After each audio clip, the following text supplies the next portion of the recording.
اب ہوا کیا، صدیق اکبر رضی اللہ تعالیٰ عنہ کے زمانے میں جنگ یمامہ ہوئی، اس میں تقریباً 700 یا سینکڑوں کی تعداد میں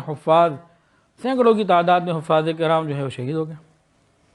حضرت عمر فاروق رضی اللہ تعالیٰ عنہ صدیق اکبر کے پاس حاضر ہو کے کہنے لگے، یا خلیفۃ الرسول اللہ، اس طرح سے اگر حفاظ شہید ہوتے رہے تو شدید اس بات کا خطرہ ہے کہ قرآن مجید محفوظ نہ رہے گا۔ آپ مہربانی کیجئے اور قرآن مجید کو کتابی شکل میں لے کر آئیے اور اس کی ترتیب بنائیے۔ تو حضرت عمر نے جب یہ کہا تو صدیق اکبر رضی اللہ عنہ نے فرمایا کہ عمر، جو کام حضور نے نہیں کیا میں کیسے کر دوں؟ عمر، جو کام حضور نے نہیں کیا میں کیسے کر دوں؟ حضرت عمر کہتے رہے، اللہ کی قسم یہ کام بہتر ہی بہتر ہے، اللہ کی قسم یہ کام بہتر ہی بہتر ہے۔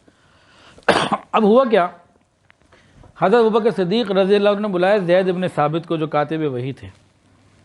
وہ کہتے ہیں کہ میں گیا تو میں نے دیکھا ابوبکر بھی ہیں، عمر بھی ہیں، اور حضرت ابوبکر نے کہا کہ زید، عمر میرے پاس آئے، کہہ رہے ہیں اس کی کتابت کرو، اس کی ترتیب دو۔ تو میں ان کو کہتا رہا، جو کام حضور نے نہیں کیا میں کیسے کر دوں؟ یہ مجھے بار بار ایک ہی جملہ کہتے رہے کہ اللہ کی قسم یہ کام بہت بہتر ہے، اللہ کی قسم یہ کام بہت بہتر ہے۔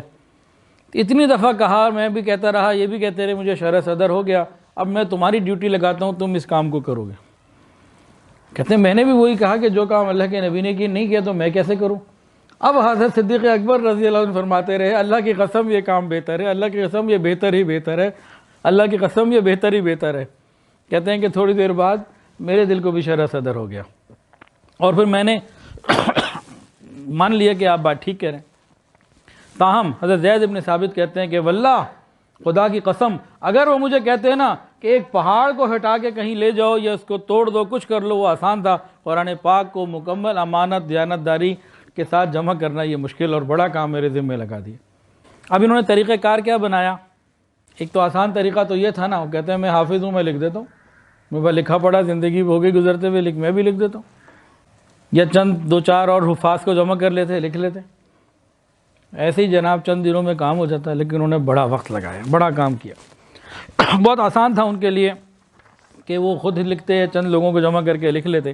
انہوں نے بڑی ترتیب کی۔ انہوں نے کیا کیا کہ جتنے ذرائع سے قرآن مجید جمع ہو سکتا تھا مواد، ان تمام کو اختیار کیا، اور جو حتمی صحیفہ جو انہوں نے تیار کیا تھا نا، اس میں آیت درج کرنے سے پہلے تحریری اور زبانی شہادتیں بھی لیں، اور تمام صحابہ کے بعد جو مواد تھا ان کو لیا، اور ساتھ ساتھ جو نا اس کا کراس چیک کرتے رہے۔ سب سے پہلے تو یہ اعلان عام کیا گیا کہ جس کے بعد قرآن مجید کی جتنی آیات ہیں لکھی ہوئی، چاہے وہ کاغذ پر ہیں، چاہے وہ چمڑے پر ہیں، چاہے لکڑی پر ہیں، پتھر کی سل پر ہیں، کہیں بھی کسی طریقے پر ہیں، سب لے آؤ۔ سب آ گئیں۔ اب جب بھی ان کے پاس کوئی آتا نا تو سب سے پہلے وہ 4 طریقوں سے اس کی چھان پھٹک کرتے۔ ایک طریقہ تو یہ اپنی یادداشت سے توثیق کرتے، ہاں بھئی ٹھیک ہے کہ نہیں۔ اس کے بعد حضرت عمر فاروق رضی اللہ تعالیٰ عنہ ان کو بھی چیک کرواتے، ایک لانے والا، ایک پہلے چیک کر لیا، ایک ڈبل چیک یہاں پہ ہو گیا۔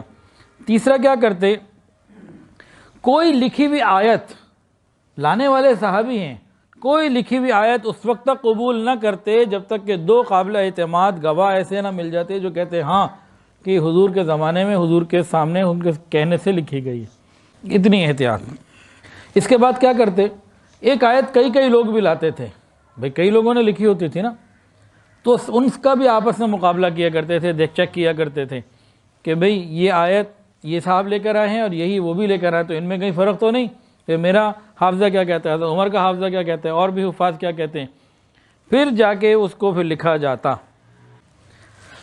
حضرت زید ابن ثابت رضی اللہ تعالیٰ عنہ فرماتے ہیں، بعض آیات ایسی تھیں کہ 4 لوگوں سے ملی، بعض 50 سے ملی، بعض 30 سے ملی، بعض 67 سے ملی، اس طرح سے رہا۔ ایک آیت لقد جاءکم رسول من انفسکم عزیز علیہ، یہ جو آیت ہے نا سورہ توبہ کی، یہ صرف ایک صحابی ہیں ابو خزیمہ رضی اللہ تعالیٰ، ان کے علاوہ کسی سے نہیں ملی۔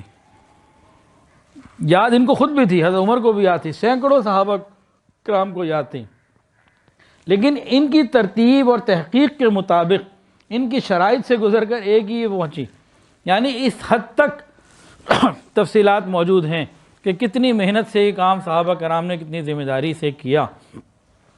تاہم انہوں نے ایک پورے کا پورا قرآن جو ہے ترتیب سے بنا دیا اور اتنی زبردست احتیاط کر لی، لیکن اس میں قرآن میں جو انہوں نے ترتیب دیا اور ہمارے والے قرآن میں پھر بھی کچھ فرق ہے.